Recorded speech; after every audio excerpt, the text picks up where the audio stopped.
got to see what you see. You are doing a great work in me. I've decided I can't stand still. No, you have given me purpose.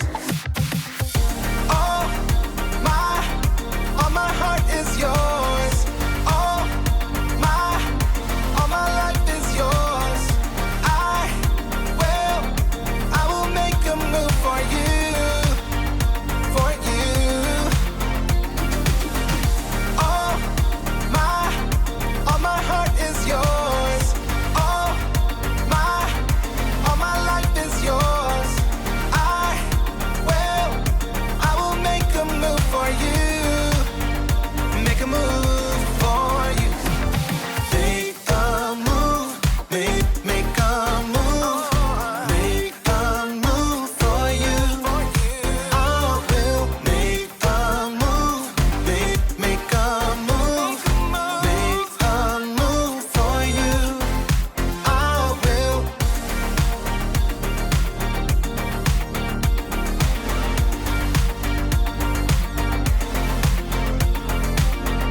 I'll take up the call to serve you. You have given me a job to do. I wanna love the world just like you. Yeah, you have given me purpose. All my heart is yours. All my life is yours. I will make a move for you, for you. All my heart is yours. All my life is yours. I will make a move for you. Make a move for you. Make a move. Make a move. Make a move for you. I will make a move. Make a move. Make a move for you. I will.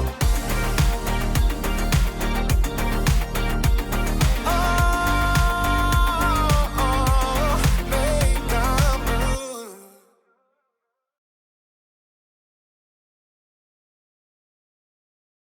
Hey, Kids Core friends, it's me, Mr. Nick, and I'm excited to be on these videos with you. However, I'm sorry, but I'm not quite ready to film today. As you can see, there's stuff on this table, and I think Mr. Mike forgot to clean up his stuff. He's got a bag of stuff, he's got some cords, his computer, some paper, a remote.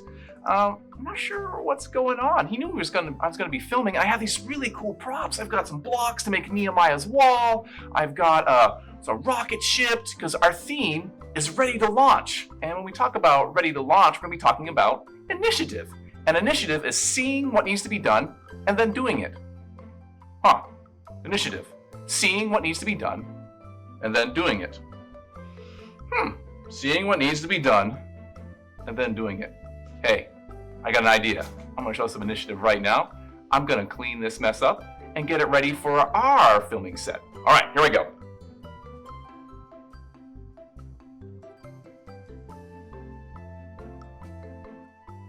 There you go. Initiative in action. This month, we're talking all about Nehemiah, a story from the Bible. And Nehemiah showed initiative, and he knew how to get stuff done. I wonder what it would look like if we showed more initiative in our lives. You know, more initiative when it came to homework, or to chores, or to walking the dog. But I'm also wondering if we showed initiative when it came to helping others. What if, when we saw someone that needed help, we took initiative and helped others? That's what Nehemiah did. So let's dig into our Bible story right now. The Bible. It's 66 books of history, stories, letters, and poetry that fit together to form God's one big story.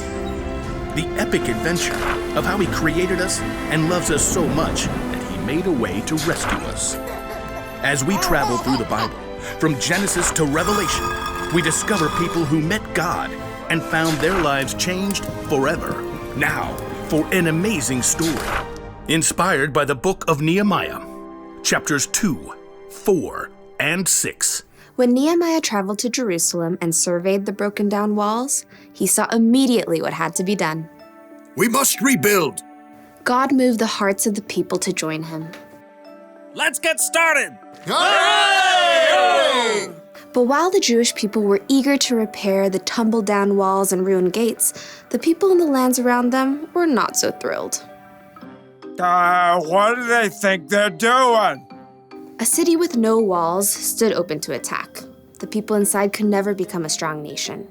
The enemies of the Jews knew that if the wall of Jerusalem was rebuilt, the Jewish people might become a powerful enemy. They must cease and desist. Sanballat, a Horonite, and Tobiah, an official from Ammon, marched right up to the place where the people gathered to begin work. Pathetic. What a ragtag group. Why bother to even start? You shall never finish. Plus, the king is gonna think you're trying to take over. Nehemiah kept his cool. The God of heaven will give us success. We serve him. So we'll start rebuilding the walls. Good luck with that. Nehemiah and the Israelites didn't need luck. They needed God's help. It was true that a few of the Jewish people were builders. Let's see. We've got priests, nobles, goldsmiths, perfume makers, farmers, grape growers, shepherds, any stonemasons. Well, let's get organized. Where he could, Nehemiah assigned each family group to work on a section of the wall closest to their home. Eliashib, you and the other priests will rebuild the sheep gate. Then, work on the wall up to the Tower of the 100. On it. Hassanah's family, I want you to work on the fish gate, lay its beams, and repair the doors with metal bolts and bars. We've got this. Nehemiah continued to give each family or group a part of the wall to rebuild. Old and young, men and women, they put everything they had to gather the fallen stones and hewing beams. In a short time, the wall began to rise again. Inconceivable. Sanballat and Tobiah were shocked to see the Jews actually making progress. They would mock the work to anyone who would listen. Do those Jews think they can make the wall new in a single day? Preposterous! The stones are all scattered and piled up like garbage. Suppose an itty-bitty fox tried to climb up on that excuse for a wall. The whole thing would fall down. Once again, Nehemiah ignored the heckling. Instead, he prayed as he worked. God, please listen to our prayer. Some people hate us. They're saying bad things about us. Don't hide your eyes from their guilt. With a burst of energy, the people worked even harder until the wall was half as high as it needed to be. Preposterous! Time for some action. Tobiah and Sanballat began to plot with the surrounding nations to attack Jerusalem before the wall could be finished. We must set guards, day and night. Even with guards in place, enemies threatened, and the Jews were exhausted. There's rubble everywhere, and our enemies say that no matter where we are, they'll attack. Nehemiah refused to be distracted. He stationed families at the weakest parts of the walls, armed with swords, spears, and bows. Don't be afraid. Fight for your families. From that day, everyone carried their weapons, even as they worked. If you hear the sound of the trumpet, run to join us. God will fight for us. Nehemiah and the Jews worked from the very first light of sunrise until the stars came out at night. At last, the wall itself was finished. It's full height. All the gaps are filled. Yeah! But we can't rest yet. The entrance gate still must be repaired.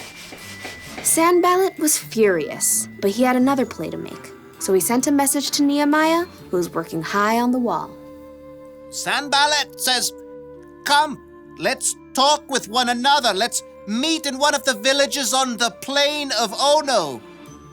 Oh no, I don't think so. Nehemiah knew perfectly well they were planning to harm him, but he stayed focused on the work and sent his own messenger to Sanballat. Nehemiah says, I am working on a huge project. Why should the work stop while I leave it? Why should I go down and talk with you? Inconceivable! Try again. 5 times Sanballat sent messages. He even threatened to tell the Persian king that Nehemiah was trying to make himself king. Tell Sanballat you're just making that up. Oh, I'll have to send another message. Time for a new strategy.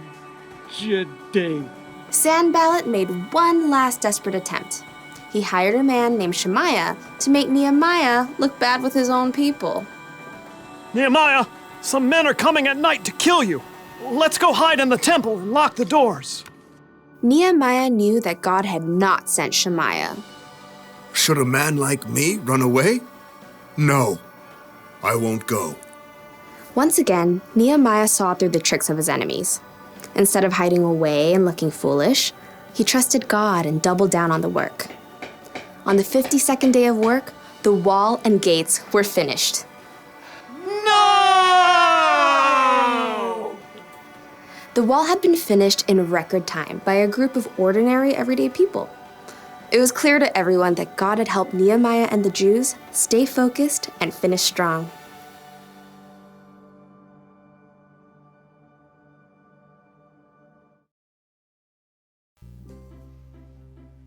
Alright, working on the wall. Oh, what's this? No way! Another home run? That's amazing! Woohoo! Whoa! Wait. Is that a bird? No. There's no birds. We're inside. No way! No way! That new song's coming out. Yeah, I can't wait till it downloads. Oh, awesome! Alright. Hey guys, I'm not sure if this is the same for you all, but have you been distracted? You know, in our story today, Nehemiah was interrupted and distracted at every turn. There were lots of things that could have taken his attention away. He could have felt completely overwhelmed by the huge job and the huge wall, and the people had to face the same challenges. But Nehemiah led them to stay focused and trust God. I think that's the key takeaway here. Are you ready? Nehemiah stayed focused and Nehemiah prayed to God. Nehemiah stayed and Nehemiah prayed. Say it with me. Nehemiah stayed and Nehemiah prayed. Nehemiah stayed and Nehemiah prayed. All right, that's enough. Well, there's something you need to do. Don't let random things distract you. Don't let people who are making unwise choices distract you. Ask God for help and trust that God will give it to you. All right, say it with me. I'm going to stay and I'm going to pray. I'm going to stay and I'm going to pray. In fact, I'm really going to pray. Let's pray. Lord, help us to stay focused on you. Help us to remember that you are always with us. Help us to stay and finish the job, and help us to stay focused on you. It's in Jesus' name I pray. Amen. All right, back to the wall. I'm staying and I'm praying.